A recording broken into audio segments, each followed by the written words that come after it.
আল্লাহ পাক আমাদের আব্বা জান হযরত ইব্রাহিম আলাইহিস সালামকে আল্লাহ পরীক্ষা নিয়েছিলেন।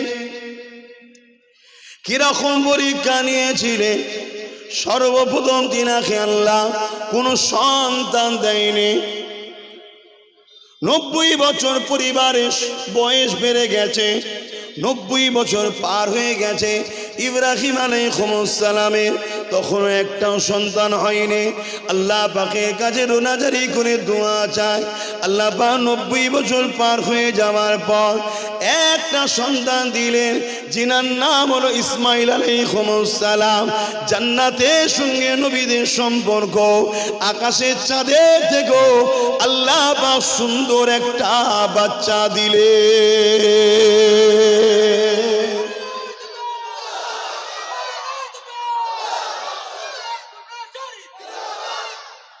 তকবীর দেওয়া ভালো জিনিস, কিন্তু সময় কম। তকবীর দেওয়া ভালো জিনিস। আল্লাহর নাম ডাকছে, একটু চেপে চেপে আসেন না। ও যারা রাস্তায় আছে ভাই, এটা একটা পরীক্ষা, এটাও একটা পরীক্ষা। দেখুন এত দূর এলেন আর একটু এসে বসতে পারছেন না, বাদিকটা এসে বসুন না। হ্যাঁ, আপনি সেই তো দাঁড়িয়ে দাঁড়িয়ে আমার কথাটা শুনছেন, মানবেন না মানবেন সম্পূর্ণ আপনাদের ইখতিয়ার। আমি কাউকে জোর করব না, আর আমি ভয়ও দেখাবো না। কথা বুঝে আসছে? আমি ভয় দেখাবো না। আমি আল্লাহ ও রসুলের কথা সামনে রেখে যেটা দ্বীন ইসলাম বলেছে সেটা আপনাদের বলবো। তাই মানা না মানা সম্পূর্ণ আপনাদের ইখতিয়ার। কিন্তু এতটুকু জানি, যদি মানে আমার মুখ কথা তো আল্লাহ ও রসুলের, কামিয়াবি আপনাদের হবে। আমার কি আছে বাপ, আমার কোনো অসুবিধে নাই। কেন? দুনিয়ার কোন পাওয়ারের কাছে কখনো হাত পাতিনি, দুনিয়ার কোন পাওয়ারকে কখনো ভয়ও করিনি। আলহামদুলিল্লাহ, আমার জন্যে হাসবুনাল্লাহ ওয়া নি'মাল ওয়াকিল, নি'মাল মাওলা ওয়া নি'মান নাসির। আল্লাহই যথেষ্ট, আল্লাহর উপরই ভরসা করে আছি। এনেছেন আপনাদের পীর ভাই হিসাবে, মুরব্বীদের কাছে বাবাজি সন্তানের মতো, মায়ের কাছে সন্তানের মতো, বোনের কাছে ভাইয়ের মতো। এই হিন্দুস্তানকে নিয়ে আমার রসুলুল্লাহর কি ভবিষ্যৎ বানিয়েছে আমি সব জানি, পড়িছি আলহামদুলিল্লাহ। সেই দিকে যাচ্ছে। এই যাওয়াতে আপনাকে আমি সৎ পরামর্শ দেব, আপনি নিতে হয় নেন। কমসে কম 50 জন মরার জায়গায় যদি 5 জন মরে 45 জন বাঁচে, সে চেষ্টাও দেখাবো। আর যদি মনে হয় লোভ না, আমার কিছু করার নেই। কিছু করার আছে? বাপেরা, নওজওয়ানেরা, তরুণেরা, আব্বাজান সৈয়দুনা ইব্রাহিম আলাইহিস সালামকে আল্লাহ পাক পরীক্ষা নিয়েছিলেন। 90 বছর পার হয়ে যাবার পরে আল্লাহ পাক একটা সন্তান দিলেন। ওই সন্তানকে আবার আল্লাহ পাক পরীক্ষা কিভাবে নিচ্ছে দেখেন। একটা তো পরে দিয়েছেন, আবার আল্লাহ পাক বলতে লাগলেন, এই ইব্রাহিম, তোমার সন্তানকে ওই দূরে পাহাড় যুক্ত এলাকা, মরুভূমি বালি এলাকা, যেটা আজকের দিনে কাবা শরীফ আছে, ওখানে তখনও একটা বাড়ি ছিল না, একটা ঘর ছিল না, পানির কোনো ব্যবস্থা ছিল না। কিছু কাঁটা যুক্ত জায়গা ছিল, কিছু কাঁটা যুক্ত গাছ ছিল, আর চতুর্দিকে পাহাড় ঘেরা এমন করে পাথর বালি এলাকা। ওই জায়গাতে আপনি আপনার স্ত্রী ও বাচ্চাকে রেখে আসে। একবারও প্রশ্ন করেন ইব্রাহিম সাল্লাম যে আল্লাহ কেন রেখে আসবো? ওখানে লোকালয় নেই, খাবার জিনিস নেই, মানুষের বসতি নেই, বালি পাথর পাহাড় এলাকা, উত্তপ্ত এলাকা, গরম এলাকা। এই ছোট্ট বাচ্চা আর আমার আহলিয়া স্ত্রী ভালোবাসার জিনিস, দুটোই ভালোবাসার জিনিস। এতদিন পরে পেয়েছি বাচ্চাকে, আপনি রেখে আসতে কেন বলছেন আল্লাহ? একবারও জিজ্ঞাসা করেছে?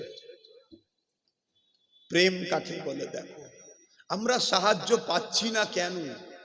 আমরা আল্লাহ ছেড়ে দিয়েছি। বাপেরা, নজওয়ান তরুণেরা, আমার আম্মা জানেরা, বোনেরা, আমার দেগঙ্গা এলাকার মানুষেরা, ও মুজাদ্দিদুজ্জামান দাদা খুনুল পীর কেবলা সিলসিলা অনুসারী অনুগামীরা, বাবারা শুনে রেখে দাও, জেনে রেখে দাও। আব্বা জান ইব্রাহিম আলাইহিস সালাম নিজের স্ত্রীকে হুকুম করে দিলে, রেডি হয়ে যাও, সন্তানকে নিয়ে বেরোতে হবে। কোথায় যাবেন প্রাণের স্বামী? আম্মাও জিজ্ঞাসা করলেন না, রেডি হয়ে গেলেন। ইব্রাহিম আলাইহিস সালাম উটের পিঠে উঠে বললেন, সন্তান ও স্ত্রীকে নিয়ে এমন করে উট চালিয়ে চালিয়ে চালিয়ে চালিয়ে, এ যুবকেরা, তুরুকেরা, ইরাকের ব্যাবিলন, ওখান থেকে যে গিয়ে হুজুর আমার হাজির হয়ে গেলে ওই মক্কা শরীফে, যে ওই জায়গাতে যেখানে কাবা রয়েছে, ওই জায়গাতে গিয়ে তখন আল্লাহ পাকের ঘরটা ওখানে ছিল না। ওই জায়গায় নিয়ে গিয়ে ইব্রাহিম আলাইহিস সালাম প্রাণের স্ত্রীকে নামতে বললে, সন্তানকে নিয়ে নামলেন, নিজে নামলেন। নাবার পরে বলতে লাগলে, আমার প্রাণের স্ত্রী, এই জায়গায় আপনি থাকবেন সন্তানকে নিয়ে, আমাকে ইজাজত দেন, আমি চলে যাব। স্ত্রী বলতে লেগেছে, আমার প্রাণের স্বামী, এখানে কোনো লোকালয় নয়, এখানে কোনো ঘর বাড়ি নাই, এখানে কোনো গাছপালাও নাই, এখানে পাথর আর বালি, পানিরও কোনো ব্যবস্থা নাই, খাবার সামান্য কিছু রয়েছে।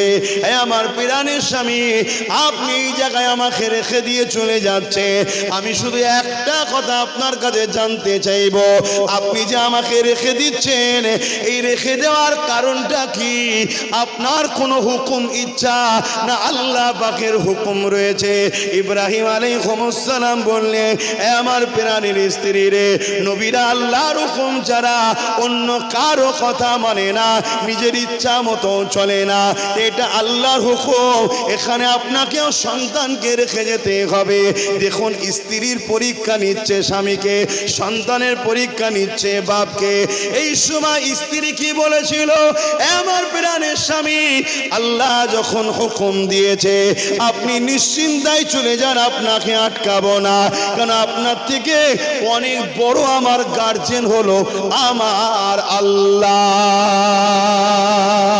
আরো জোরে বলুন সুবহান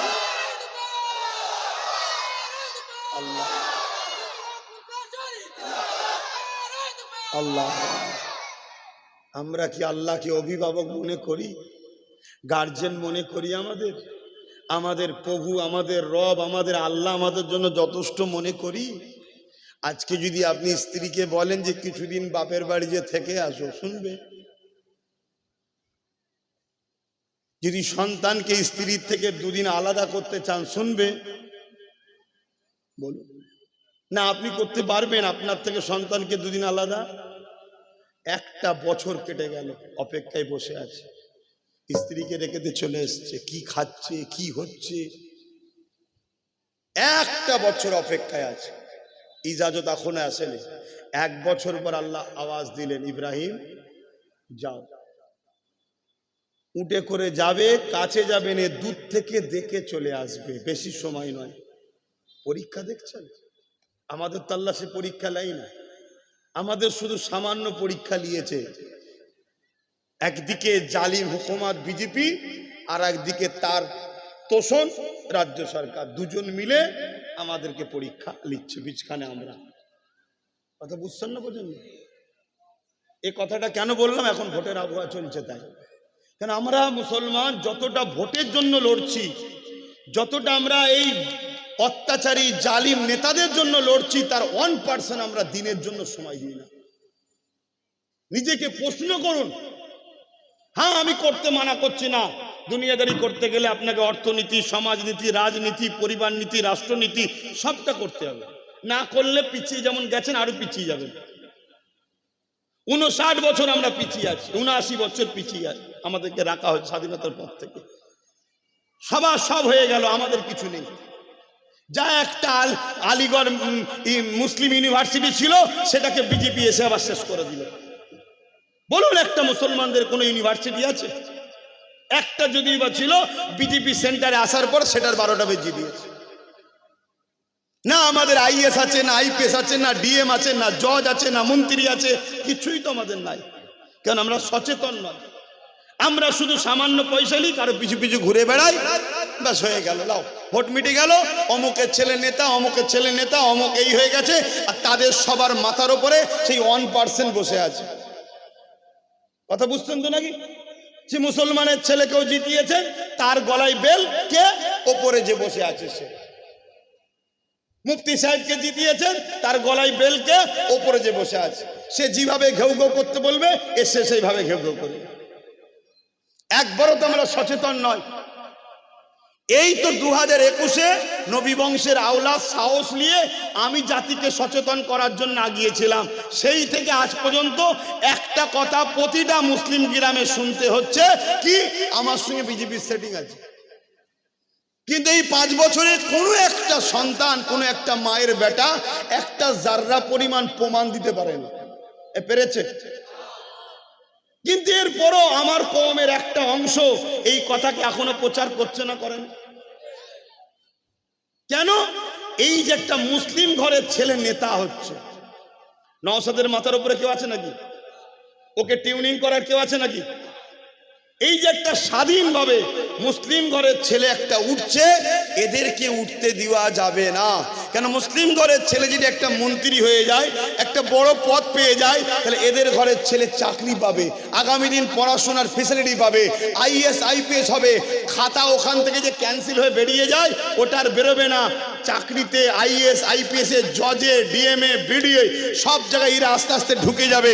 সব জায়গায় ঢুকে গেলে এদের মসজিদ মিটানো যাবে না, এদের কবরস্থান মিটানো যাবে না, এদের ঈদগাহ মিটানো যাবে না, এদের খানকা মিটানো যাবে না। এদেরকে যে ইসলাম থেকে সরাবার প্ল্যান হচ্ছে, এই ইসলাম থেকে এদেরকে সরানো যাবে না। এদেরকে যে ভিক্ষা দিয়ে গোলাম বানিয়ে রাখা হয়েছে, এদের ভিক্ষার তখন প্রয়োজন থাকবে না। কেন? এরা 30% হোক আর 40%, এরা এদের পার্সেন্টটা বুঝে নেবে। দেখুন, সেই ঘুরিয়ে ফিরিয়ে একটাই ভয়। আর এই কথা যখন বলবো, আমারই কওমের এক শ্রেণীর মানুষ বলবে, হুজুরের এসব কথা বলার কি দরকার? চালাও, যেটা ভালো লাগে করো। তবে মনে রাখবেন, আল্লাহর কাছে জবাব দিতে হবে। হুজুরের কথা যদি মনে পছন্দ নাও হয়, না হোক গে যাক, কিন্তু মনে রাখবেন, আল্লাহ বিরোধী যারা, তাদের সঙ্গে সাথ দিয়ে আল্লাহ কখনো পাওয়া যাবে না। দিনের দুশমন যারা, তাদের সঙ্গে সাথ দিয়ে আল্লাহ কখনো পাওয়া যাবে না। এই যুবকেরা সেদিন আল্লাহ ইব্রাহিম আলাইহিস সালামকে কত দিক দিয়ে পরীক্ষা নিয়েছে। দেখো, একটা বছর পরে ইব্রাহিম আলাইহিস সালাম উঠে করে গিয়ে যখন দূর থেকে সন্তানকে দেখলো, ইসমাইল আলাইহিস সালাম হামাগুড়ি দিয়ে আস্তে আস্তে হামাগুড়ি দিচ্ছে। এ যুবকেরা, তরুণেরা, সন্তানকে দেখার পরে একটা বছরের পরে কোন বাপ আছে সন্তানের থেকে দূরে থাকতে পারবে? না না না, ইব্রাহিম আলাইহিস সালামের অন্তরে সন্তানের মায়া রয়েছে, স্ত্রীর মায়াও রয়েছে, কিন্তু আল্লাহ ও রাসূল নবী আল্লাহ থেকে বেশি নয়। এই জন্য তিনি আল্লাহর কথাকে প্রাধান্য দিয়ে আবার ফিরে চলে এসেছে। অনেক বড় কথা। এবারে এমন করে ইসমাইল আলাইহিস সালাম হাঁটতে শুরু করে দিয়েছে। এই যুবকেরা, তরুণেরা, এর বিচকানে আরো একটা কথা বলে দিই। ইব্রাহিম আলাইহিস সালাম এই 1 বছর পরে যখন গেল, হুজুর আমার গিয়ে দেখতে লেগেছে ওই মরুভূমির ফাঁকা পাহাড় যুক্ত জায়গাটা যেখানে কাবা রয়েছে, ওই জায়গাতে আর আমার স্ত্রী হাজেরা, আমার ইসমাইল একা নাই, ওখানে কয়েকশো ঘর আবাদ হয়ে গেছে। আরো জোরে বলুন সুবহান। আর এই আবাদটা কিভাবে হয়েছে সংক্ষেপে বলছি, আসরের পর তো সময় থাকে না। ইসমাইল আলাইহিস সালামকে পানির পিপাসা লেগেছিল, সবই জানেন, অনেক বড় কথা। বাচ্চারা পা ছোড়াছুরি করে, ইসমাইল আলাইহিস সালাম পা ছোড়াছুরি করছেন, পায়ের গিরালি লেগে জমিনের উপর আঘাত হয়েছে। জমিনকে আল্লাহ বলেছে সরে যা, পানি বার হয়েছে। জোরে বলুন সুবহানাল্লাহ। আর পানি যেখানে থাকবে দেখবেন পাখি সেখানে আসবে। তো একদল কাফেলা বেরিয়েছিল, আগেকার সময় এসব কাফেলা চলতো, এবং মক্কা মদিনা এলাকায় বেশিরভাগ মানুষের তো দুম্বা, উট, বকরি এসব চড়ানোর ব্যাপার ছিল। আমার নবীর কদমে তো সোনা তেল এখন বিরাট ব্যাপার কি। তো যাই হোক, সেই জায়গাতে ওই একদল কাফেলা দূর থেকে দেখছিল ওই যেখানে জমজম পানির কুয়া হয়েছে ওখানে পাখি নাপচে উঠছে, পাখি নাপচে উঠছে। তারাদের যে সর্দার ছিল সে বলল ওই জায়গায় হয়তো পানি পাওয়া যেতে পারে। এই কাফেলা পুরো ওই জায়গায় এসেছে, এসে দেখছে ওই পানির পাশে হযরত ইসমাঈল আলাইহিস সালামকে নিয়ে আম্মা হাজেরা হুজুর কোলে করে নিয়ে বসে আছে, বসে আছে। এই দৃশ্যটা দেখে ওই কাফেলার যে সর্দার ছিল সে বুঝতে পেরেছে যে এ মেয়ে কিন্তু সাধারণ মেয়ে নয়, এই পানির পিছনে একটা রহস্য আছে। তাই সে নিজে না গিয়ে তার একটা কন্যা ছিল, কন্যাকে পাঠিয়েছে, যাও ওই মাকে যেয়ে বলো যে আমরা পিপাসিত, পানির যদি ইজাজত দেয় তবে পানিটা নেবে। এসে আম্মা হাজেরার কাছে ইজাজত চাইলো, আম্মা হাজেরা পানি নিতে বলল, পানি নিয়ে গেল, সর্দাররা পানি পান করলো। পানি পান করে যে নিয়ামতের পানি, আমরাও তো বুঝতে পারি আলাদা পানি, তাই তো নাকি? তখন সর্দার বলল ইজাজত চাও যে আমরা এখানে তাবু গাড়তে চাই, এখানে বসতি গাড়তে চাই। জোরে বলুন সুবহানাল্লাহ। আম্মা হাজেরা ইজাজত দিলেন, তারা তাবু গেড়ে নিল। এবং আম্মা হাজেরার কাছে ওই গোত্রের সর্দার তার কন্যাকে দিয়ে পাইগম পাঠালো যে মাকে যে মেসেজ দাও, আজ থেকে এই গোত্রের সর্দার আমি নিজের পথ ছাড়তে চাই, আম্মা হাজেরার মতো ধার্মিক নারীকে আমি এই গোত্রের সর্দারিনী বানাতে চাই। জোরে বলুন সুবহানাল্লাহ, আরো জোরে বলুন সুবহানাল্লাহ। আম্মা ওই গোত্রের সর্দারিনী হয়ে গেলেন, পানিও পেলেন, লোকজনও সব পেয়ে গেলেন, একা থাকতে হলো না। এই টোটাল ব্যবস্থাটা যিনি করে দিচ্ছেন তিনি কে? সেই আল্লাহর উপরে ভরসা কই আমাদের? বলে বললেই তো খারাপ হয়ে যায়। আব্বাস সিদ্দিকী বাবেরা, নওজোয়ান তরুণের অনেক বড় কথা। আম্মাদের হাজেরা হুজুরকে নিয়ে যখন কাছে যখন যাবার ইজাজত হয়ে গেল, হযরত ইসমাঈল ইব্রাহিম আলাইহিস সালাম আম্মা হাজেরার কাছে মক্কার ওখানে চলে গেল। এ যুবকেরা, তরুণেরা, বাপেরা, আল্লাহ নবী হযরত সাইয়্যিদুনা ইব্রাহিম আলাইহিস সালাম আর কয়েকদিন পরে, কয়েক মাস পর, এক মাস হয়তো কত দিন বাকি আছে কুরবানি আসতে, আমার তো দুনিয়ার খোঁজই নেই, 1 মাস 7-8 দিন বাকি আছে, 1-8 মাস। এটা আগে থেকেই বাপের কথা বলে যাচ্ছে, অসুবিধা হচ্ছে। আল্লাহ পাক দ্বিতীয় পরীক্ষা শুরু করে দিলেন। ইব্রাহিম, তোমার সব থেকে প্রিয় জিনিসটা আমি আল্লাহ আমার জন্য কুরবানি করে দাও। 100 দুম্বাকে কুরবানি করলেন। দ্বিতীয় দিন আবার খবে দেখছি আরো 200 দুম্বা কুরবানি দিলেন। তৃতীয় দিনের দিনে আব্বা জান ইব্রাহিম সাল্লাম কি ইসমাইল সাল্লামকে দেখাচ্ছে, ইব্রাহিম এটা তো তোমার সব থেকে বেশি প্রিয়, কুরবানি করো। পরীক্ষা দেখুন, পারবেন আপনারা? আপনারা সামান্য 1000-2000 ভাতা ছাড়তে পারছেন না। আমার মা বোনেরা একটু বোঝার চেষ্টা করেন। আমার আপনার গাফলুতির জন্যে, আমার আপনার গোলামির জন্যে আজকে এক এক করে সব যেতে চলেছে। একটা ছোট্ট মেসেজ দেবো। হ্যাঁ, গতকালকে কেন্দ্র সরকার 3টে বিল পাস করতে চেয়েছিল। কটা? 3টে বিল পাস করতে পারে না, মুখ থুবড়ে পড়েছে। শুনছেন কেন ভাই? ভেবে দেখেছেন? খবর রাখেন 3টে বিল পাস করছিল? বলবেন তো হ্যাঁ কিনা। তাহলে আপনারা তো রাজনীতি সচেতন নয়, আপনারা তো খবরও রাখেন না আপনাদের পিছনে কি হচ্ছে। তাহলে আপনাদের জন্যে আমাকে যেমন ধর্মীয় খবর রাখতে হচ্ছে, ধর্মীয় জিনিস চর্চা করতে হচ্ছে, শিক্ষা প্রতিষ্ঠান দেখতে হচ্ছে, পরিবার দেখতে হচ্ছে, সন্তান দেখতে হচ্ছে, আবার রাজনীতির সচেতনতার জন্য খোঁজ খবর রাখতে হচ্ছে। আর এসে যখন আপনাকে দেব আপনি তখন নিতেও চাইছেন না, তাহলে আপনাদের জন্য বিপদ স্বাভাবিক। এতদিন সবকটা বিল যা করেছে কেন্দ্র সরকার সব পাশ হয়ে গেছে, গতকালকে পাশ হলো না কেন?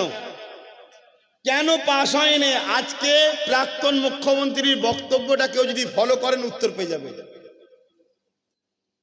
প্রাক্তন মুখ্যমন্ত্রী বলছে গতকালকে কেন্দ্র মোদী সরকারের পতন শুরু হলো, আমি বলেছিলাম বাংলা ঘাটালে দিল্লি দখল করব। তার মানে সেটিং ছিল তুই এখানে ডিস্টার্ব করবি না, ওখানের বিলগুলো আমি পাস করিয়ে দেবো। আর এবারে যেভাবে উঠে পড়ে লেগেছে 20-30 হাজার করে মুসলমানের নাম বাদ, যেভাবে উঠে পড়ে লেগেছে, তার মানে বাংলা দখল জোর করে করবে বিজেপি। আল্লাহ জাত পাকের কসম করে বলছি আপনাদের বাঁচাতে চাইছি। কি ভয়ানক দিন আপনাদের উপর আসছে আপনারা বুঝতে পারছেন না। আপনি যদি ভোট দেন তবে তো বিজেপিকে রুখবেন, আপনার ভোট দিবার অধিকারী থাকবে না, তাহলে কি করে রুখবেন বলুন? তাহলে এবারে উঠে পড়ে লেগেছে, কোন বিধানসভায় 40,000 লোকের নাম বাদ দিয়েছে। আমি জানতাম না। আমাদের বাংলার প্রাক্তন মুখ্যমন্ত্রী মমতা ব্যানার্জি বলছে আমার বিধানসভা ভবানীপুরে 40,000 লোকের নাম বাদ দিয়েছে বলেই উনি খুশিতে বলছে আমার বয়ে গেছে, মানে বাদ দিয়েছে ঠিক করেছে, আমার বয়ে গেছে। কত বুঝে আসছে? তাহলে একটা সেটিং ছিল, তুই থাকবি ওখানে, আমি থাকবো এখানে, আমাকে ঘাটাবি না, তুই যা বিল পাস করবি আমি সব সাপোর্ট করে দেবো। ওয়াকাফ বিল করেছিস আমি সাপোর্ট করেছি, এসআইআর করেছিস আমি সাপোর্ট করেছি, কৃষকের বিরুদ্ধে বিল করেছিস আমি সাপোর্ট করেছি, সিএ করেছিস আমি সাপোর্ট করেছি, তাই তো বিলগুলো তোর পাস হয়েছে। আর আজকে তুই যখন বাংলা দখল করার জন্যে, আর বলছে না বড় বড় চোখ টাকলা অমিত শাহর কথা বলছে, তুই যখন উঠে পড়ে লেগেছিস আমি গতকালকে সাপোর্ট করিনি, 3টে বিল পাস করতে পারলিনি। কথা কিছু মাথায় ঢুকছে? তাহলে এদের দুজনের সেটিংটা কি এখনো বুঝতে পারছেন না আপনারা? তাহলে এই হুমকি দিয়ে কি বোঝাতে চাইছে? এই হুমকি দিয়ে নরেন্দ্র মোদীকে বলছে মোদী তোর গদি চলে যাবে, অমিত শাহর পাল্লাই পড়িসনি। মানে মোদী চাই দিদি থাক, আর অমিত শাহ জোর করে দখল করতে চাইছে। কথা মাথায় ঢুকছে?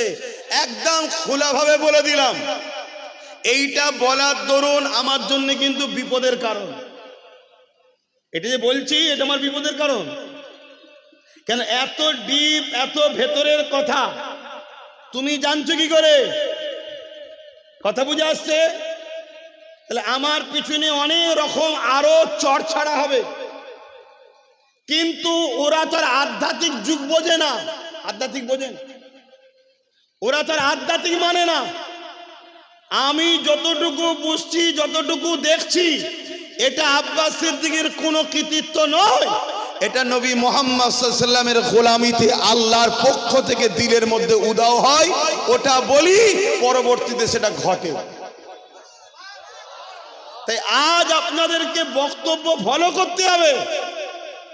মনে রাখবেন আমার মসজিদই এখন রাজনীতির বাইরে নেই, আমার মাদ্রাসা এখন রাজনীতির বাইরে নেই, আমার কবরস্থান এখন রাজনীতির শিকার, আমার ঈদগাঁও রাজনীতির শিকার, আমার জানাজাও রাজনীতির শিকার, আমার ইমাম এখন রাজনীতির লোকেদের হাতে কাঠপুতুল, আমার হুজুর, আমার বক্তা, আমার মুফতি, সব জায়গায় রাজনীতি ঢুকে গেছে না যায়নি? জোরে বলুন। তাহলে এই জায়গায় যদি আপনারা রাজনীতিতে সচেতন না হয়ে 200, 500, 1000 আর কিছু ভিক্ষা বাবার লোভে যদি আপনারা ভোট ইস্তেমাল করেন, আগামী দিন যেমন এগোনো যাবে, পাশাপাশি আপনাদের সাথে, আপনাদের বাচ্চাদের সাথে ওই যেটা প্যালেস্তাইনে ঘটছে, মায়ানমারে ঘটছে, বিভিন্ন জায়গায় ঘটছে, ওটা আপনাদের সাথে ঘটবে। কথা শুনছেন? এরপরও যেসব ইমাম, যেসব আলেম, যেসব মুফতি, যেসব বক্তা আপনাদের ঘরে ভয় দেখাচ্ছে যে বিজেপি চলে আসবে, তিনাদেরকে আমার দুটো প্রশ্ন। নাম্বার 1, এই বাংলায় 2011-র আগে তো বিজেপি ছিল না, এই বিজেপি 2011-র পরে এসেছে। আমার সাথে একমত তো নাকি? সত্য বলছি না মিথ্যা বলছি? তাহলে 2011-র আগে যারা বিজেপিকে আসতে দেয়নি, তাহলে বিজেপিকে রুকার জন্য তারাই তো ছিল উত্তম, ঠিক?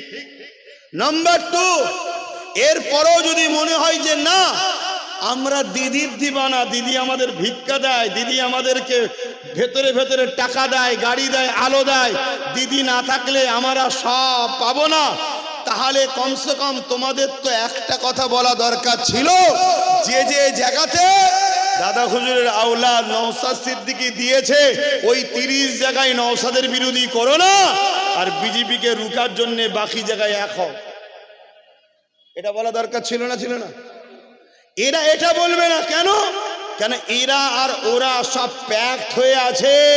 কেন নওশাদ একা যদি বাংলা সব জুলুমের মোকাবেলা করে দাঁড়ায়, তাহলে নওশাদের সাথে গুটাকুড়ি হয়ে গেলে প্রত্যেকটা জুলুমের মোকাবেলায় ও কিন্তু ডিফেন্স করে দেবে, ঠিক না বেঠিক? খুব ভালো করে বোঝে। এই উত্তর 24 পরগনা, এখানে মোট কটা সিট আছে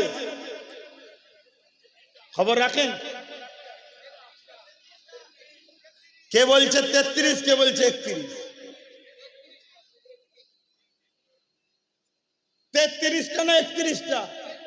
31টা। কথা বুঝে আসছে? এই 31টা সিটের মধ্যে নওশাদ দিয়েছে মাত্র 7টা না 8টা। তো 7টা 8টা জায়গায় যদি নওশাদ যেতে, আর বাকি জায়গায় যদি মলি সাহেব, মোল্লা সাহেব, সব সাহেব যাকে চাইছো, কথা বুঝছেন না, বোঝেন না?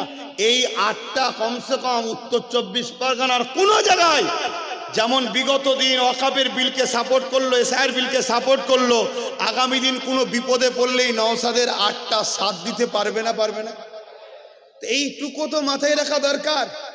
বাইরে যখন যাও এ পকেট ও পকেট, সে পকেটের টাকা রাখো না, রাখো না কেন? এক জায়গায় থাকলে একটা গেলে হেঁটে আসতে হবে, এটা যদি ডুবে যায়, ওটা যদি ডুবে যায়, এটা কাজে লাগবে।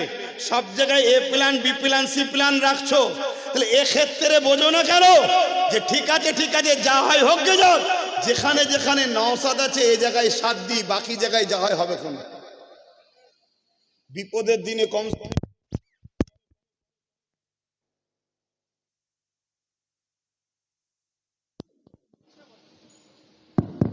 বিপদের দিনে কমসে কম কাজে লাগবে না, লাগবে না? কিন্তু সেই ঘুরিয়ে ফিরিয়ে একটাই কথা, ওরা বিজেপির সঙ্গে সেটিং আছে। আমার কথাও বলছে না, বলেন? তাহলে আমাকে উত্তর দেওয়া দরকার আছে না? না?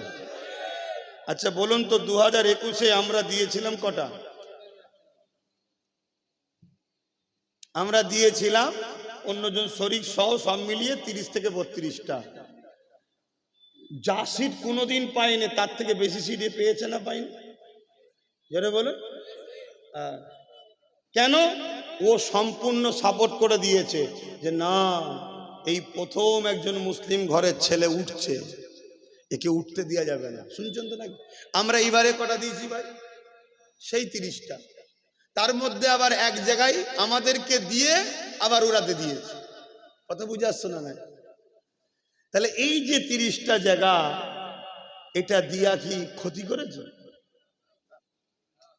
কিন্তু সেই একটাই ভয়, এ জাতকে ভয় খাওয়া।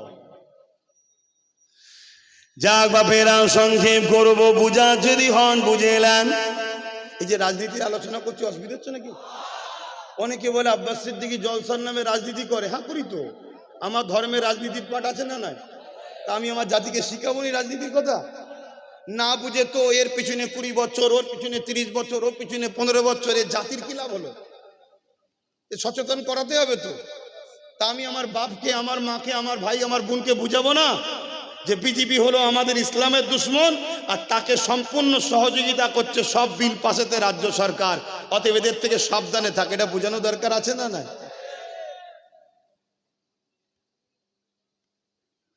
আহারে দুনিয়ার মানুষেরা, বাপেরা, নওজওয়ানেরা, আল্লাহ পাক কত কঠিন পরীক্ষায় তোমাকে আমাকে ফেলেছে। এই পরীক্ষায় তোমাকে আমাকে হিকমার সাথে উঠতে হবে, বড় চিন্তা ভাবনা করে তোমাকে আমাকে আগাতে হবে, নচেত তোমার আমার দুনিয়াটাও বরবাদ হয়ে যাবে, আখিরাতটাও নষ্ট হয়ে যাবে। এ যুবকেরা, তরুণেরা, বাপেরা, আমরা আল্লাহর উপরে ভরসা করা ছেড়ে দিলাম, আল্লাহকে ভয় খাওয়া ছেড়ে দিলা, আল্লাহ সাহায্য ছেড়ে দিলা। আজকে দুনিয়ার তাগুতি শক্তিকে ভয় খেতে লাগলা, দুনিয়া আর এক তাগুতি শক্তিকে আমরা সাহায্যকারী বলে মেনে নিলাম। মনে রাখবেন, এই জন্য আমরা দুনিয়ায় লাঞ্ছিত হচ্ছি, আখিরাতও আমাদেরকে ধ্বংস হতে হবে। এই জায়গাতে বলে দিয়ে যাব, আমাদের আব্বা জান হযরত ইব্রাহিম আলাইহিস সালামকে দেখে শিক্ষা না, তিনি জানিয়ে দিয়ে গেলে, এ দুনিয়া মানুষেরা, আমাকে যখন নমরুদ আগুনে ফেলেছিল, ওই আগুনে ফেলে দিবার সময়তে হযরত জিবরাইল সাল্লাম এসে যায়, আমাকে বলতে লেগেছে, হে ইব্রাহিম, কিছু সাহায্য করবো কি বলো? ওই সময় ইব্রাহিম আলাইহিস সালাম বলেছিলেন, এ জিবরাইল, আমাকে আমার আল্লাহ পরীক্ষা নিতে লেগেছে, আমাকে কোনো সাহায্য করতে হবে না, আমার আল্লাহ, আমি ইব্রাহিম আমার জন্যই যথেষ্ট। আমাকে আমার আল্লাহ পরীক্ষা নিতে লেগেছে, আমার কাছে আমার জান আগে না আমার আল্লাহ আগে, এই পরীক্ষা নিতে লেগেছে। এই আগুনে ফেলে যদি আমার আল্লাহ আমাকে পুড়িয়ে পরীক্ষা নিতে চায়, আমি ইব্রাহিম একবার নয়, হাজারটা যদি জান ফিরিয়ে দেয়, আমি হাজারবার আল্লাহর জন্য আগুনে পুড়িয়ে প্রমাণ করে দেবো, আমার আল্লাহ ইব্রাহিমের কাছে জান আগে নয়, ইব্রাহিমের কাছে আপনি আগে।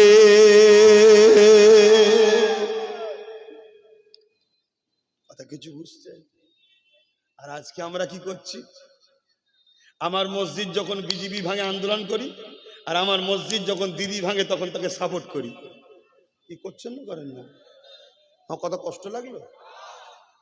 ফেরাউনের বিরুদ্ধে বলবো না, নমরুদের, তারা ইসলামের বন্ধু ছিল না দুশ্মন ছিল? তাহলে দিদি বুদি ইসলামের বন্ধু না দুশ্মন? এদের বিরুদ্ধে বলবো না? মমতা বলেছিল না, বলেন কোরআন শেষে উন্নতি শেষ হবে না? তা কোরআনের দুশ্মন না বন্ধু? এর বিরুদ্ধে বলবো না?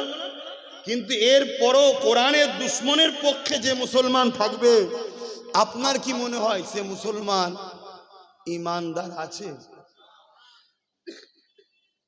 তাহলে घर में आग लगी है घर की चरक से, घर में आग लगी है घर की चरक से। যে পার্টিটার জন্ম হলো 1998 বিজেপির পক্ষ থেকে, সেই পার্টিটা বিজেপির বিরুদ্ধে লড়ছে, আর যে ঘরের ছেলে দাদা হুজুর রহমাতুল্লাহ আলাইহি ব্রিটিশের বিরুদ্ধে লড়লো, তার ঘরের ছেলে নাকি ব্রিটিশের দালালদের দালালি করছে। এ জাতির তো ক্ষতি হওয়াটা স্বাভাবিক। বলো, জাতির চোখ খুলছে না এখনো ঘুমোচ্ছ? চোখ খুলেছে না ঘুমোচ্ছ? হ্যাঁ কি না বলবে তো? চোখ খুলছে না ঘুমোচ্ছ? যদি ঘুমো তা ঘুমো, কিন্তু যেদিন চোখ খুলবে দেখবে মা বোন পরিবার বাচ্চা সব বেউজ্জতি হচ্ছে, আর কিছু করার থাকবে না, আর কিছু করার থাকবে না। কেন? তোমাকে মারতে এসছে 200 জন। আরে আমার সাথে যদি গোটা 10 না থাকে, আমি তোমার হয়ে লড়বো কি করে? আর যে 200 জন মারতে আসছে, সেই 200 জনকে তো তুমিই সাপোর্ট করেছিলে বাপ, আমি করেছি। তা আমার হাতে যদি গোটা 10 না থাকে, আমি তোমার হয়ে লড়বো কি করে? হায় রে মুসলমান, আমাদের কাছে এখন নিজের জান আগে হয়ে গেছে, কিন্তু এরপরও জানের হিফাজত নিশ্চিত নয়। হায় রে মুসলমান, আজকে আমাদের কাছে নিজেদের পেট আগে হয়ে গেছে, এরপরও ভিখারি ছাড়া অন্য কোনো রাস্তা আমাদের নাই।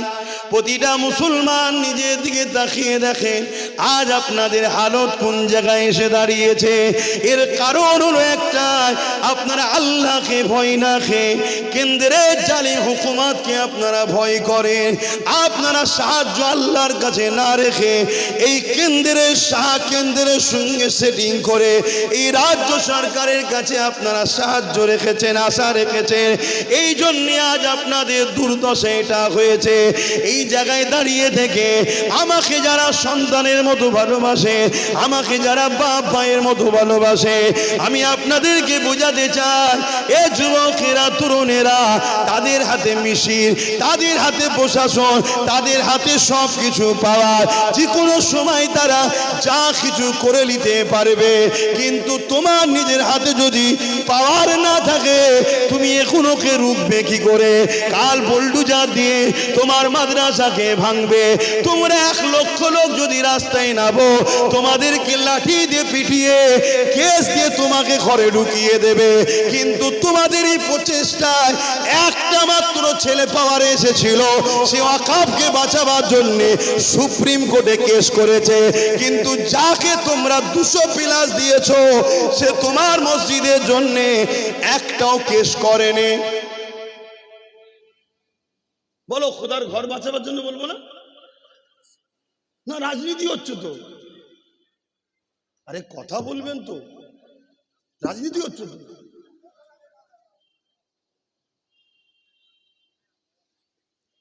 ছেড়ে দেন, আপনাদের যেটা ভালো লাগছে করেন। আর আমি পেটের জ্বালায় জলসা করি না তো, আমার জলসা করার শখ নেই। আমি জলসা করি আল্লাহর দিনের জন্য। তাহলে আজকে আল্লাহর ঘর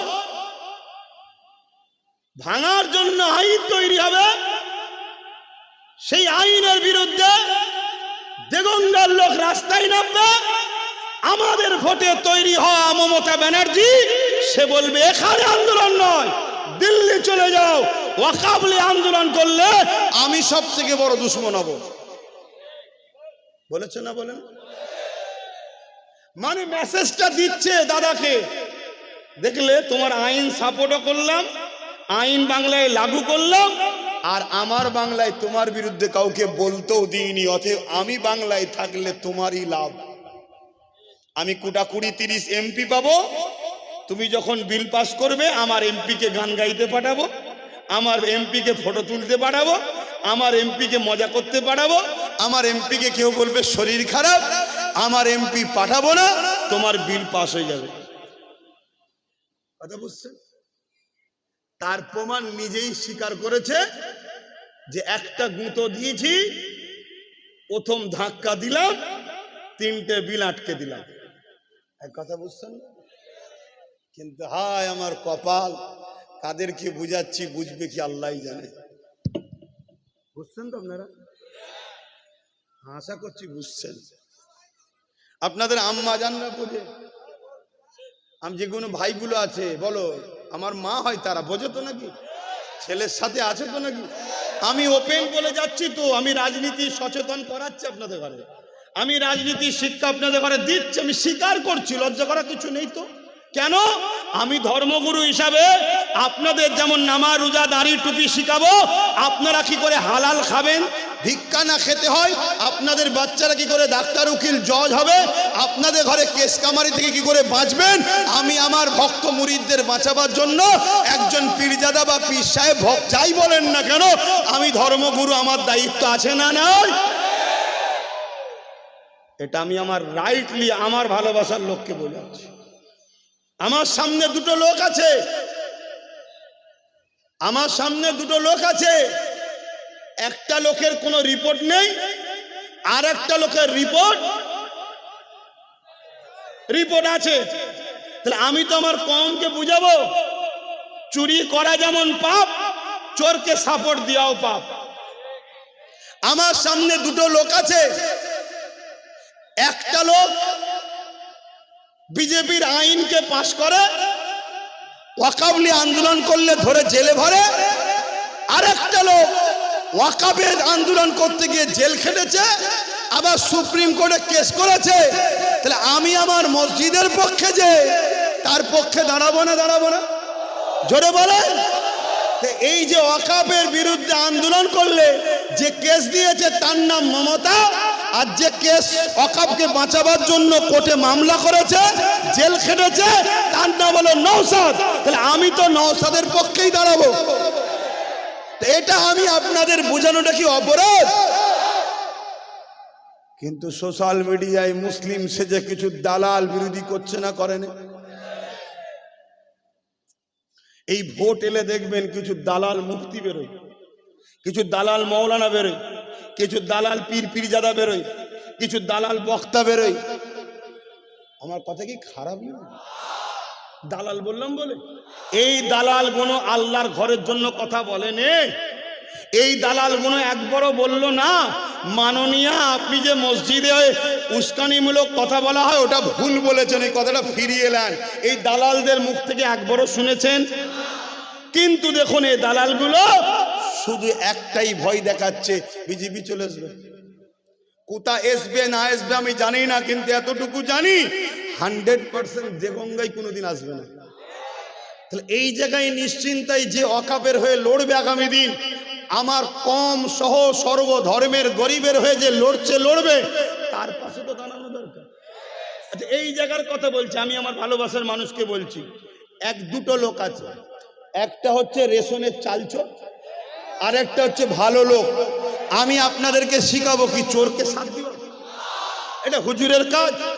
আমি তো আপনাকে বলবো হারা জিতার আগে যদি রেশনের চাল চুরি করতে পারে, তাহলে জিতার পর বাচ্চাদের মুখের খাবার চুরি করবে না? এটা বড় কি আমার ভক্ত মুরিদদের ঘরে আমি অন্যায় করে ফেললাম? তুই চুরি করে জেল খেটেছিস, সমস্যা নয়, আর আমি আমার ভক্ত মুরিদদের ঘরে তোর থেকে দূরে থাকার কথা বলবো, আমি সমস্যা? রিসেন্ট তো আবার এটাও শুনছি কেউ কাউকে আবার আল্লাহ বলছে, শুনেছেন না শোনেন রে? তাহলে তোরা রাজনীতির নামে আমার ধর্মের ওপর আঘাত দিচ্ছিস কেন? তোরা রাজনীতি করছিস, রাজনীতি করে যা, তোরা যা পাচ্ছিস করে যা, আমার ধর্মের ওপর আঘাত দেবে কেন? এ জাতি তোর আল্লাহকে নিয়ে ব্যঙ্গ করা হচ্ছে, তোরা এখনো জাগবি না? তোর আল্লাহকে নিয়ে কোন একটা জালিম অত্যাচারীর সঙ্গে সম্পর্ক করা হচ্ছে, এখনো কি তোমাদের মনে হচ্ছে না যে আমাদের একটা ঐক্য দরকার? মনে রেখে দিও, আবার একবার বলছি, লুহা না হলে লুহা কাটা যায় না। রাজনীতির নেতারা জুলুম করলে রাজনীতির পাওয়ার ছাড়া রুকা যায় না। পাবলিক রুখতে যাবে, কেস হবে, রাত্রিরে এসে ঘর থেকে তুলে নিয়ে যে পিটিয়ে লাল করে ফেলবে। অতএব রাজনীতির যখন জুলুম হবে তাকে রুখতে গেলে রাজনীতির পাওয়ার দিয়েই রুখতে হবে। এই শিক্ষাটা আমার ভক্ত মুরিদ অনুসারী ভালোবাসার দাদা পীরের সিলসিলার মুরিদদের ঘরে জানানো দরকার। কি আমার অপরাধ? এবার আমার কথা কি নেবে কে নেবে না সেটা তো তার ব্যাপার, ঠিক তো নাকি? কিন্তু আমি দিনের শেষে বলবো, আমার প্রচার করাতে ভাঙড়ের মানুষ আমার ভাইকে জিতিয়েছিল। কথা বুঝে আসছে? এই একটা ছেলে পুরো বাংলা চষে বেরিয়েছে না বাড়ায়নি? তা আগামী দিন যদি আমার কোনো অনেক আমাকে ফোন করতো, ভাই আমি এই বিপদে পড়ে গেছি কি করব, আমি সঙ্গে সঙ্গে নওশাদকে বলে তার কাজ করিয়ে দিতাম। কথা বুঝে আসছে? যে যে সমস্যায় পড়েছে আমার কাছে যারা ফোন করেছে, তা আগামী দিন যদি আপনারা বিপদে পড়েন আমাকে ফোন করবেন তো? তাহলে আমার হাতে যদি পাওয়ার না থাকে আমি লড়বো কি করে? বোঝার যদি হন, বাকি কে কি করবেন জানি না, কমসে কম আমার ভাই যেখানে আছে সেখানে আমি ভাইয়ের সাথে আছি। বাকি বিষয়ে আপনি আমায় প্রশ্ন করবেন না, আমি আমার ভাইয়ের সাথে আছি। দুনিয়া উল্টে গেলেও আমার ভাই যতদিন অন্যায় করবেন আমি তার সাথে আছি। এটা কি অপরাধ আমার?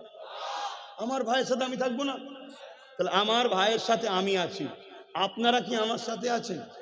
কারা আমার সাথে আছেন একটু হাত তুলে লম্বা করে সাক্ষী দাও। তাহলে আমি আপনাদের কাছে কোনো কিছু দাবি করতে পারি না। আমি ওসব কিচ্ছু জানি না, কে কি বুঝাবে, কে বাড়ি বাড়ি পাঠিয়ে এটা বন্ধ হয়ে যাবে ওটা বন্ধ হয়ে যাবে এসব ভয় দেখাবে, আমি কিছু বুঝি না। যদি সত্যি আমায় ভালোবাসেন, আমার সাথে থাকেন, আমি আমার ভাইয়ের সাথে আছি। এখানে আমার ভাই দিয়েছে, আপনারা আমার ভাইয়ের সাথে থাকবেন। হাত তুলে বলুন, থাকবেন? হাত নামান। এইটুকু বলার অধিকার ভালোবাসার মানুষদের কাছে যদি না থাকে, এ ভালোবাসা না থাকাই ভালো। আসেন সালাম দেবো। ইয়া নবী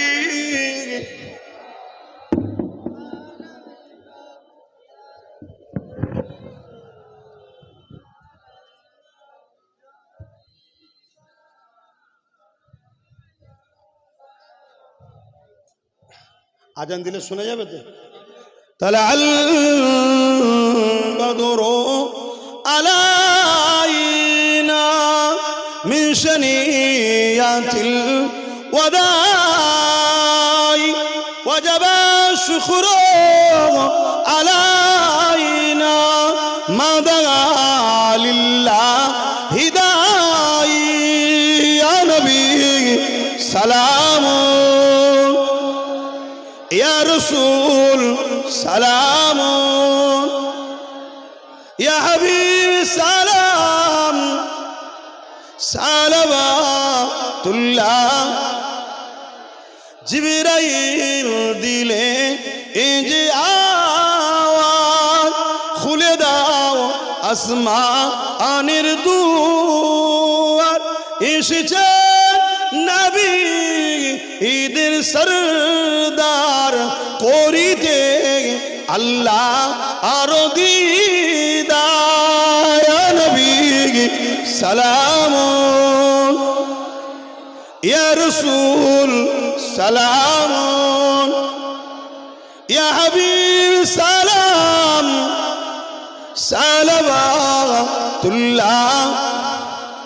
সকলে বসে, এখনই দোয়া হবে, এখনই দোয়া হবে। ছেলেরা যাচ্ছে, একটু দান করেন মাহফিলের জন্য, দেবেন না? দেন, যা যা খুশি দেন, কি হবে। আর একটা ছোট্ট কথা বলছি, মন দিয়ে শোনেন। আমি এই সব যে লাইভ দিচ্ছে দেখছেন তো, প্রতিদিন ফলো করবেন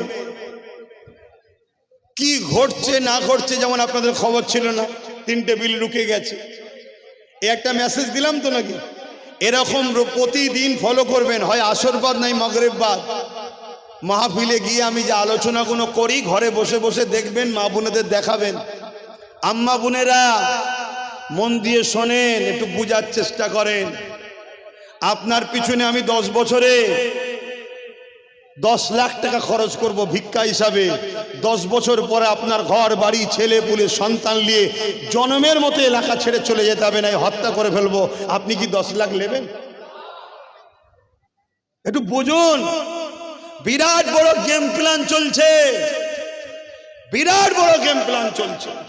এই জায়গায় আমার একটা বক্তব্য, এরপরেও যদি আব্বাস সিদ্দিকীর কোনো কথা পছন্দ না হয়, আমি একটা কথা বলবো, সেটা হলো এটাই, নিজের হাতে কিছু পাওয়ার রাখো। আল্লাহ এ দুনিয়ায় আমাদেরকে পাঠিয়েছেন শুধুমাত্র একটা পরীক্ষা নিতে। সেই পরীক্ষা হলো সবকিছুর ওপরে, সব দিক দিয়ে, সর্ব বিষয়ে আল্লাহকে আমরা বেশি প্রাধান্য দিই কি না। বুঝতে পারলাম? সর্বসময়, সর্বক্ষেত্রে, সর্ব বিষয়ে, সর্ব দিক দিয়ে আমরা আমাদের স্রষ্টাকে সব থেকে বেশি প্রাধান্য দিই কি না, সব থেকে বেশি ভালোবাসি কি না, এমনকি জানের থেকেও বেশি কিনা, জমি জায়গা ধন দৌলতের থেকেও বেশি কিনা, বাপমার থেকেও বেশি কিনা। দুনিয়ার প্রতিটা টাইমে আমার আল্লাহ আমাকে আপনাকে এই পরীক্ষাটা নিচ্ছে। বান্দা, আমি তোদের স্রষ্টা আল্লাহ, তোদেরকে আমি দুটো চোখ দিয়েছি, যদি না দিতাম দুনিয়া অন্ধ থাকতো। মাকেও দেখতে পেতিস না, বাপকেও দেখতে পেতিস না, জমি জায়গা ঘর বাড়ি স্ত্রী সন্তান নেতা কেতা কাউকে তোরা দেখতে পেতিস না। এই চোখ কিন্তু আমি আল্লাহ দিয়েছি, ভুলে যাবি না। এই দুটো চোখের মধ্যে 13 দুগুণে 26,000 কোটি লেন্স আছে, যেটা দ্বারা এক মুহূর্তে তুই আসমান দেখিস, এক মুহূর্তে জমিন দেখিস। সায়েন্স বলছে চোখ থেকে একটা রশ্মি গিয়ে আসমানকে স্পর্শ করে জমিনে এসে আপনার ব্রেনকে সিগন্যাল দেয় যে এটা এই কালার। ভাবেন আমার আল্লাহ কত সুপার পাওয়ার। সেই আল্লাহ এত বড় নিয়ামত যিনি দিয়েছে, 26,000 কোটি লেন্স আছে। যদি 1 টাকা করে ধরা হয়, দুটো চোখের দাম 26,000 কোটি টাকা। জোরে বলুন সুবহানাল্লাহ। আল্লাহ ফ্রিতে এমনি এমনি দিয়েছে। দুটো হাত দিয়েছে আল্লাহ, দুটো পা দিয়েছে আল্লাহ, জবানে কথা দিয়েছে আল্লাহ, নিঃশ্বাস টানছি ছাড়ছি কার দয়ায়। দুটো কিডনি দিয়েছে আল্লাহ, হাজারো রকম খাদ্য, হাজারো রকম শাক সবজি, হাজারো রকম ফলমূল সব দিয়েছেন আল্লাহ। দিয়ে দুনিয়ায় পাঠিয়ে বলছে, বান্দা আমার প্রেমের পরীক্ষা দে। কখনো তোকে আমি অভাবী করে পরীক্ষা নেব, কখনো বিমার দিয়ে, কখনো ভয় দিয়ে, কখনো জুলুমের শিকার করে, কখনো অত্যাচারের শিকার করে, কখনো প্রেমের সম্পদ স্ত্রী সন্তান দিয়ে, ভালোবাসার জিনিস বাপ মা দিয়ে। আমি আল্লাহ দেখতে চাই তুই সব কিছুর ওপরে আমাকে প্রাধান্য বেশি দিস নাকি। যদি দিস, সবটাকেই ভালোবাসতে হবে, কিন্তু আমার থেকে বেশি নয়। যদি এ জায়গায় তুই সাকসেসফুল হতে পারিস, তাহলে আমি আল্লাহ তোকে তুলে নিয়ে এসে আমার চির শান্তির মেহমানখানা জান্নাতে রাখবো, যেখানে মওত আর নেই। জোরে বলুন সুবহানাল্লাহ। আরো জোরে বলা যাবে? নারী দিবে। আর যদি দুনিয়ায় কারো মায়াজালে জড়িয়ে আমার থেকে যদি কাউকে বেশি প্রাধান্য দিস, তার হাতে আমি আল্লাহ তোকে জিল্লাত দেব। তার হাতে। আমার থেকে বেশি যাকে ভালোবাসবি, তার হাতেই তোকে শাস্তি দেব। আমার মারের সিস্টেম আলাদা। আমি সাইয়ুল কদির। যে বাপ মা ছেলেকে আল্লাহর থেকে বেশি ভালোবাসে, ওই ছেলে দেখবেন বাপ মাকে আঘাত দেয়। যে স্বামী স্ত্রীকে আল্লাহর থেকে বেশি ভালোবাসে, ওই স্ত্রী দেখবেন স্বামীকে ঠকায়। যে স্ত্রী স্বামীকে বেশি প্রাধান্য দেয় আল্লাহর থেকে, ওই স্বামী দেখবেন স্ত্রীকেও ঠকায়। যে জনগণ নেতাকে আল্লাহর থেকে বেশি প্রাধান্য দেয়, ওই নেতাই দেখবেন জনগণের বুকে ছুরি মারে। আর যারা সবাইকে নিয়েই চলে কিন্তু আল্লাহর থেকে বেশি প্রাধান্য দেয় না, যখনই আল্লাহর সঙ্গে টক্কর হয়, আল্লাহর পক্ষে দাঁড়ায়, বাকি সবার পক্ষ ছেড়ে দেয়, জানবেন আমার আল্লাহ একে দুনিয়াতেও হিফাজত করবে, আখিরাতেও জান্নাতে রাখবে। জোরে বলুন সুবহানাল্লাহ। এটাই হলো পরীক্ষা। কারবার করুন। একটা খদ্দের আপনাকে 10 লক্ষ টাকা কি 10 কোটি টাকা বাৎসরিক লেনদেন করে, বড় পার্টি তো নাকি? কি বলবেন? তো বড় পার্টি। হঠাৎ করে একদিন আপনার এই খদ্দের আপনার সামনে ইসলামের কোনো ছোট বিষয় নিয়ে খারাপ মন্তব্য করেছে। আপনি চিন্তা করছেন এটা আমার বড় পার্টি, ও যা বলছে বলুক গে যাক, আপনি ফেল। ওই জায়গায় যদি আপনি প্রোটেস্ট করেন যে ভাই তোমার সঙ্গে আমার বিজনেসের সম্পর্ক, যদি দ্বিতীয়বার কোনোদিন তুমি ইসলাম লে উল্টো পাল্টা বলো, তোমার কোটি টাকাতে আমি লাথি মারি, আমার টাকার দরকার নেই, তোমার সঙ্গে সম্পর্ক থাকবে না, আপনি আল্লাহর পরীক্ষায় পাশ হয়ে গেলেন।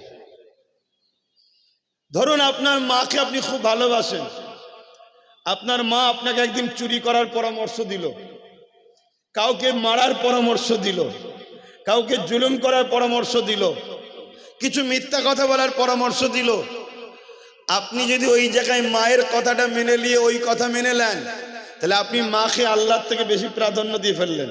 কারণ আল্লাহ বলেছে জুলুম করো না, মিথ্যা বলো না, কারো ক্ষতি করো না। এ জায়গায় আপনি ফেল। ওই মাই কিন্তু আপনার জন্য, ওই মায়ের হাতেই আল্লাহ আপনাকে মিটাবে। শুনছেন? ঠিক অপর দিকে কোন সন্তান মায়ের কাছে বা বাপের কাছে এমন কিছু আবদার করলো যেটা ইসলামের সঙ্গে টক্কর হয়, মা বাপ যদি মনে করে আমার লাল হয়, আমার ছেলে হয়, ও কি করা যাবে, চলো ওই ছেলেকে আল্লাহ এমন তৈরি করবে, ও ছেলে তার বাপ মার চোখের পানি ফেলিয়েই ছাড়বে। বুঝতে পারছি? আর ওই জায়গায় যদি সন্তান বলে যে আম্মা আপনার পায়ের তলায় আমার জান্নাত আল্লাহ রেখেছে, আমি আপনার বিরুদ্ধে কথা বলবো না, কিন্তু আপনার এই কথাকে আমি মানতে পারলাম না, কেন আল্লাহর হুকুমের বিরুদ্ধে, তাহলে ওই মায়ের অন্তরে সন্তানের মহব্বত আবার এমন ভরিয়ে দেবে আল্লাহ, ওই সন্তান আল্লাহর কাছেও যেমন কামিয়াবি হলো, মায়ের কাছেও কামিয়াবি হবে। জোরে বলুন সুবহানাল্লাহ। ঠিক তেমন দুনিয়াদারি করতে গিয়ে আপনার কোন দুনিয়ার নেতা, আপনার কোন দুনিয়ার নেত্রী এমন কোন কথা বলল যে কথা আল্লাহর দ্বীনের বিরুদ্ধে, উদাহরণস্বরূপ আমি খুলেই বলছি, খারাপ নেবেন না তো, দ্বীনের পক্ষে বলা যাবে না।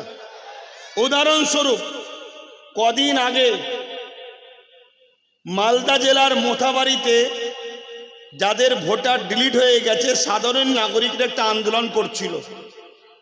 ওই আন্দোলনের মধ্যে কিছু বদমাই ঢুকে গিয়ে ফিতনা লাগিয়ে সাধারণ মানুষকে ক্ষতিগ্রস্ত করলো। আমি অত বিস্তারিত যাচ্ছি না। এইটাকে সামনে রেখে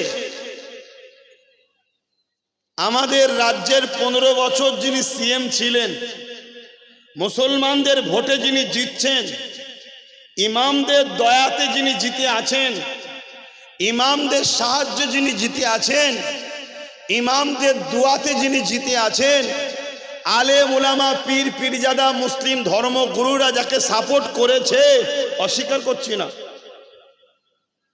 তিনি হঠাৎ করে বললেন জুম্মার দিনে ইমামদের বলবো মসজিদে যেন উস্কানিমূলক বক্তব্য দেয়া না হয়, এবং অফিসারদের বলবো খেয়াল রাখো। তার মানে আমার মসজিদে কি হয় টার্গেট করিয়ে দিল, আমার মসজিদে যাতে আগামী দিন বুট পরে কোট পরে অপবিত্র পিশাব পানি না নিয়ে পাক পবিত্র যারা জানে না, তারা আমার মসজিদের মধ্যে ঢুকে জুম্মার বয়ান শোনার জন্য এই বাহানায় আমার মসজিদকে দখল করতে ঢুকবে। কেন আগামী দিন ওয়াকফ বিল লাগু করেছে মসজিদকে মিটাবে বলে। এবারে বলুন, এই যে কথাটা বলল, এটা আল্লাহর ঘরের পক্ষে বলল না বিরুদ্ধে বলল? এটা হলো পরীক্ষা আমাদের জন্য। যেমন ফেরাউনদের মুসা নবীর উম্মতের পরীক্ষা হয়েছে, নমরুদে ইব্রাহিম নবীর উম্মতের পরীক্ষা হয়েছে, আর আমার নবীর উম্মতের পিরিয়ড অনেক বড়। আর তো কোনো নবী আসবে না, যুগে যুগে আবু জেহেল আসছে, যুগে যুগে কি বলে এজিদ আসছে, তাদের দ্বারা পরীক্ষা হচ্ছে। আজকের এই যে কথাটা, মসজিদের সাম্প্রদায়িক কথা যেন বলা না হয়। এক ইমামদের ঘরে সাম্প্রদায়িক বানালো, আল্লাহর ঘরে সাম্প্রদায়িক কথা হয় এটা বলল। 3 নম্বর, ইসলাম ও সাম্প্রদায়িককে ইজাজত দেয় এটাও বলল। আমার কথা বুঝছেন না? 1000 টাকার খেয়ালে আছে? হ্যাঁ, আমার কথা বুঝছেন? দুবেলা যদি খেতে নাও পান, মায়ে বোনের ইজ্জতটা বাঁচুক এটা ভাবেন। কেন ইমাম মালিক হুজুর বলেছেন এবং ইমামে গজ্জালি হুজুর বলেছেন, উলামারা বুঝতে পারছেন নামগুণ, আপনারা তো বুঝতে পারবেন না। যেদিন দেখবে নবীর বিরুদ্ধে, দ্বীনের বিরুদ্ধে প্রকাশ্য কথা হবে আর উম্মত তার প্রতিবাদ করবে না, সেদিন উম্মতের মেয়েরা, মায়েরা, বেটিরা বাজারে গরু ছাগলের মতো বিক্রি নিলামে উঠবে। আপনার ওই ভিক্ষা আপনাকে হক কথা বলা থেকে বন্ধ করে দিয়েছে। আপনার ওই ভিক্ষা আপনাকে জবানে তালা মেরে দিয়েছে। বাংলার প্রত্যেকটা মসজিদে জুম্মার দিনে আওয়াজ তোলা দরকার ছিল। আমরা দুঃখিত, এমন একজনকে এতদিন সাপোর্ট করলাম যে আজকে বলছে আমরা নাকি আল্লাহর ঘরে সাম্প্রদায়িক কথা বলি, অথচ আল্লাহর ঘর প্রেমের জন্যে, আল্লাহর ঘর ভালোবাসার শিক্ষা দিবার জন্যে। মসজিদ তো আমার নবী পাকের পার্লামেন্ট ছিল, জোরে বলুন সুবহানাল্লাহ। ওখান থেকে শিক্ষার কথা, শান্তির কথা, সভ্যতার কথা, ইনসাফের কথা, ইনসানিয়াতের কথা, ভ্রাতৃত্বের কথা, মানববন্ধনের কথা, দেশের সার্বভৌমত্বের নিরাপদের কথা বলার জায়গা হলো মসজিদ। হিংসার জায়গা নয়, বিদ্বেষ ছড়াবার জায়গা নয়, সাম্প্রদায়িক কথা বলার জায়গা নয়। কিন্তু আমার রাজ্যের মুখ্যমন্ত্রী 15 বছর যিনি ছিলেন, তিনি কত বড় সম্প্রদায়িক মেন্টালিটি দেখুন, যে আজকে এত বড় বড় কথা কোরআনে সূরা তাওবার 5 নম্বর আয়াতে ভুল আছে বলছে বিজেপির নেতা, তার বিরুদ্ধে একটা কথা বলল না। ওদিকে ভাটপাড়ায় ইসলামে নাকি রেপ করা ভালো কাজ বলে ধর্মকে আঘাত দিল, তার বিরুদ্ধে একটা কথা বলল না। আর ইমামরা মসজিদে নাকি সাম্প্রদায়িক কথা বলে। আল্লাহর পরীক্ষা শুরু হয়েছে আমাদের উপরে। এই জায়গায় দাঁড়িয়ে থেকে আপনার কাছে আল্লাহ, আল্লাহর ঘর আগে না এই আল্লাহর ঘরের বিরোধী 15 বছর যে প্রাক্তন হয়েছে মুখ্যমন্ত্রী মমতা, সে আগে? এটা পরীক্ষা। শুনছেন? এই জায়গায় এবারে কি ফাইসাল্লা নেবেন সেটা আপনাদের ব্যাপার। যদি ফাইসাল্লা ঠিকভাবে নিতে পারেন, আল্লাহ আপনাকে দুনিয়াতেও ইজ্জত দেবে, আখিরাতেও দেবে। আর যদি ফাইসাল্লা ঠিকভাবে দিতে না পারেন, এর হাতে আল্লাহ আপনাদের মিটিয়ে দেবে। এটা